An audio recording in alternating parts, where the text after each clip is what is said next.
Ayan pa mga kababayan, babalik po tayo sa Gusalinahan kasi po kanina yung gwardiya nakakataluhan natin. Gawa po yung batang pulubi ay madungis na bata, medyo dinala po sa dilim at pinag-iinteresan at nahuli ko po kasi. Kaya po ngayon babalikan po natin, pinangalanan tayo ng bugok taka po gago. Hindi po tama yon. Gawa po nung nalap na tao rito sa may barangay hall. Kaya po dito po yon sa may Gusalinahan dito. Yan.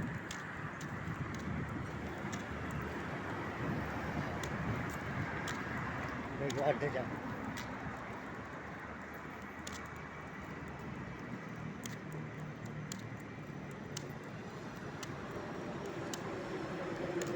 Ito po yung gwardiya. Ay! Ano yung gwardiya nyo? Puta lang yan kanina nagalit siya. Nahuli ko siya. Ngayon sa mga ngalanang bugok. Pati ba naman bata nakawawa pag-iinteresan niya. Dinala rin sa dilim. Ikaw na ba yung gwardiya? Basta iwanan mo yung dinitihan mo, pupunta ka sa ilalim ng tulay, di ba? Dinala niya yung bata ron. Ngayon, nakakataluhan ko sa kanila, wala pang tao sa barangay. Ngayon, nirereklamo ko sasampahan siya ng kaso ng ng SWD. At mali yung ginawa niya na yun Ako matinong tao papangalanan niya akong bugok andyan ba yung gwardiya niya? Wala pang tao sa barangay. Kasi kanina, alam naman ni Tomboy, tinagos Tomboy. Dinala yung babae sa ilalim ng tulay. Kaya pupunta ron. Yung bata hindi na naawa. Yung kako, tinutulungan namin yan. Dapat siya huwag kag-interest. Wala palang tawak yung gwardiya ninyo Walang tawak. Kung di ko sana siya nahuli, ba't ako gagawa lang ko kung di ko siya nahuli? Kaya pala kagabi pa niya naginukan yung bata. Sabi niya kagabi sa akin nung unang gabi, maganda yung bata. Yan ang sinabi niya kanina. Kaya pala may interest pala. Nahuli ko ron, dinala ron sa sulok doon. Kaya kinagalitan ko kanina. Dapat ako niya, susurrender mo sa mga barangay o kaya sa ngayon, nasampahan namin siya ng kaso na may pagtatangka sa bata. Hindi ganon, katuwiran niya, tutulungan niya pagkain, ba't nabibigyan sila ng tuloy ng pagkain, dito pwede mo niyang bigyan. Hindi matatakot ang mga mayayaman dyan, maaawa pa. O yun. O sige, salamat sa pagtulog ko At pupunta pa ako sa SWD, hindi maganda yung gwardiya mo, taka hindi ko nagustuhan sa kanya, nahuli ko na nga siya, mangangalanan pa siya ng bugok. Pinangalanan akong bugok, tamo kay Tomboy naayo ko mali yung ginagawa niya rin sa bata. Alam mo, yung mga batang gano'n, hindi dapat pag-interesan. Mga kawawa na nga pag-interesan pa niya. May pagnanasa. Walang tawak pala yung guardian ninyo walang tawak. O sige thank you Salamat. Saka hindi na niya ako pinatutulog dyan. Sige, salamat. Tuloy-tuloy na po. Dito po yung guardia na wala po rito ngayon. Pupunta na lang po tayo sa SWD mga kababayan. Dito sa Gusalinahan ito. Ayan. Salamat na lang ayan. Dito po siya nagbabantay sa may 7-Eleven. Ayan, dito sa may 7-Eleven ito. Ayan, dito po siya nagbabantay. Ayan mga kababayan, ayan. Tuloy-tuloy na po tayo at tayo po mamaya pupunta na lang po tayo sa SWD. I-report na lang po natin yung ginawa po ng gwardiya na yon. Dito po sa may Gusalinahan. Dito po yung gwardiya, ayan. Ayan, 7-Eleven, ayan. Kaya po mananagot po sa atin yung gwardiya na yun. Gawa po nung mali po yung ginagawa niya. Batang palaboy, pinag-iinteresan. Aba yung bata rito kaninang palaboy, pinag-iinteresan ng gwardiya dyan. Dinalaro sa may dilim, nahulog. Ayan, yan po sa Gusalinahan mga kababayan. Kaya po susuportahan po natin yung bata, madala po sa SWD. At kakausapin natin sa SWD. Para nun matulungan po yung bata. Ayan. Maraming salamat po sa inyo lahat. At sa buong mundo. Yan. Yan.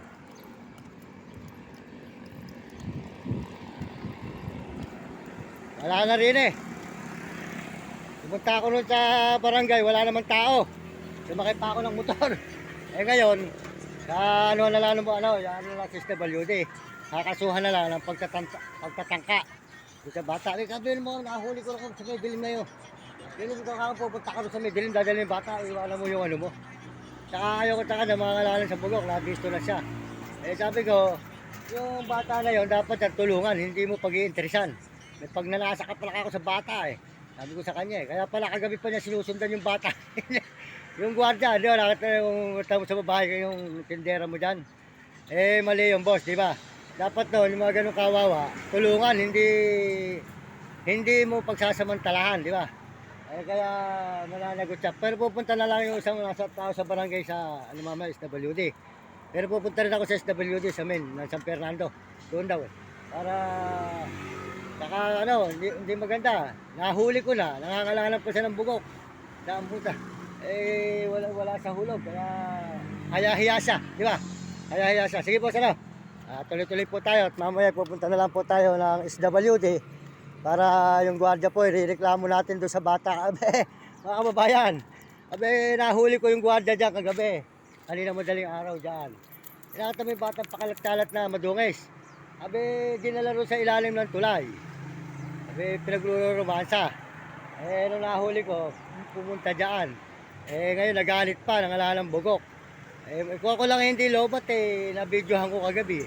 Lobat lang ako eh, ako'y nagbablog eh. Kaya sabi ko na rito matulog, kaya sabi nung salinahan, dapat di mo dyan patutulogin eh, pag nagbablog yan, dito gumagawin na tutulog yan. Eh, hindi pwedeng bawalin yan. Ikaw, doon ka sa 7-Eleven. Kaya, kuha ko yung mga salinang boy dyan. Eh, hindi naman yung bata madungis eh, pag-iinteresan mo. Hindi ka na naawa, yung kakalat-kalat dyan. Puta, nahuli ko gabi, kung di lang ako lobat yung gabi, huli yun. Eh ngayon, pumunta ako sa barangay. Pupunta na lang ako sa SWD. Mamaya pa raw ang opisina ng barangay. Ano na lang siya. Magkakaroon ng kaso yung ano yun. Makakasuhan siya ng panre-rape. Huling-huli ko pinag-ahalikan doon sa dilim kagabi. Umuungol na yung bata ay pambitawan. Kung hindi ko lumapit kinagalitan ko lang. Kaya nagbabangayan kami kanina dyan. Walang tawak. Wala siyang tawak sa bata. Ibig sabihin, kailangan yung mga ganyan, tulungan na lang. Makita mo dyan yung bata kakalat-kalat na babae, yung nanginginig. Sabi ko, hindi ka na naawa, kaya yung tomboy nawala ng gana sa gwardiya. Sige na, salamat na nagbablog kasi ako eh. Mamaya pa ako pupunta lang sa Balyude, mga alas 10 pa bukas ng ano. Sige, tuloy-tuloy po tayo rito mga kababayan sa San Fernando, Pampanga.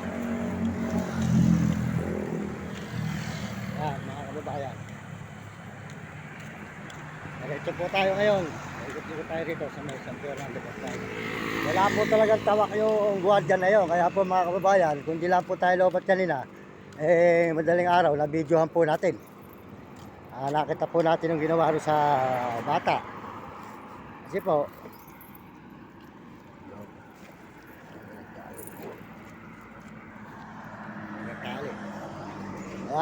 kung nakita po nyo at nakita ko po kagabi, kaya po kinagalitan ko, nagbangayan kami, gawa po nung yung bata ay pinag-interesan po mga kababayan wala po sa hulog. Kaya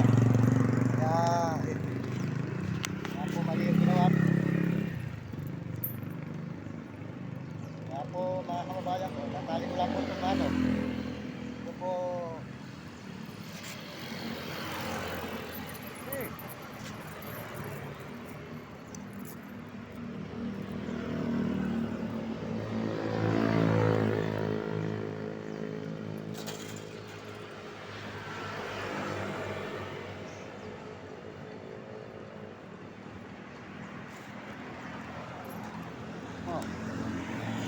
tuloy po tayo ngayon dito sa ano, mga kababayan.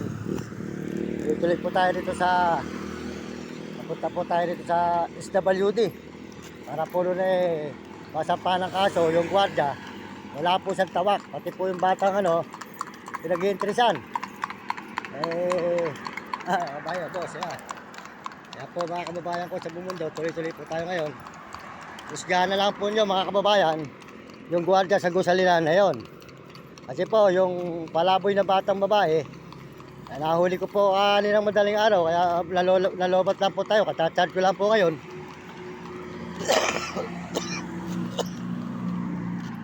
Minamanyak po niya yung batang babae, kaya po yung Gusalin boy kagabi, nagalit pa po sa kanya, gawa po nung tayo ay pinalalayas. Doon po tayo nakikitulog sa may Gusalina na yon. Nahuli ko lang po kagabi. Naawa po ako dun sa bata. Naawa po ako sa mga batang mga sinasamantala. Ayoko po nang sinasaktan ng mga bata o sinasamantala, lalo na po mga tao sa lansangan. Kaya nakita naman po nyo, yung tinulungan natin 4 na bata, wala tayong ginawang masama, inalagaan natin mabuti at tinulungan natin. Ito pong gwardiya na nakita ko nito, wala po sa hulog, manyakis po pala. Kaya hindi na po natin na video, lobat po tayo kagabi, lobat madaling araw lobat po tayo. Kaya kawawa po yung bata, mga kababayan. Nakakaawa po yung bata sa ginawa nung gwardiya na yon. Kung di ko po na wala po. Nagahasa po niya yung bata. Sinasamantala po kagabi. Kaya nagkagalit po kami kanina umaga, madaling araw. Binigyan ko lang po ng pagtatanggol yung bata. Ayoko po yung bata ay naaapi, mga kababayan. Kawawa po talaga. Wala po palang tawak yung gwardiya na yun, mga kababayan. Walang tawak. Kaya husgahan na lang po yung gwardiya na yun sa may gusalinahan na tinulugan natin kagabi. Dahil yung bata dinala puro sa ilalim ng tulay. Sa may overpass. Kanong pinagalitan ko, nakatuwiran pa po siya daw po tinutulungan daw niya yung bata. Tinutulungan mo baka kay bata, inaasawa mo na sa tulay. Hindi ka baka ako naawa, yun po sabi ko, mga kababayan. Yung kako tinutulungan namin at yan ang dapat kako, surrender sa SWD. Ikaw pala ako, wala kang tabak pag interesan mo. Kaya pasensya na kayo, di po nabidyohan kanina at lobat tayo. At sandaan po natin, husgahan na lang po yung gwardiya na yun, mga kababayan. Wala po pala sa hulog yung gwardiya na yun. Manyakis po pala. Kaya dapat po sa ganon, nakukulong ang mga manyakis na tao. Hindi po tama yun, mga kababayan. Ayan, maraming salamat po sa inyo. Sana po, marami po sana mga gwardiya na huwag tularan yung gwardiya na yon. Dahil po yung gwardiya na yon, hindi po maganda ang pagkatao. Pati sa batang kawawa, wala pong awa. Pag-iinteresan, hindi po tama, mga kababayan. Mali. Salamat po sa inyo lahat. Maraming salamat.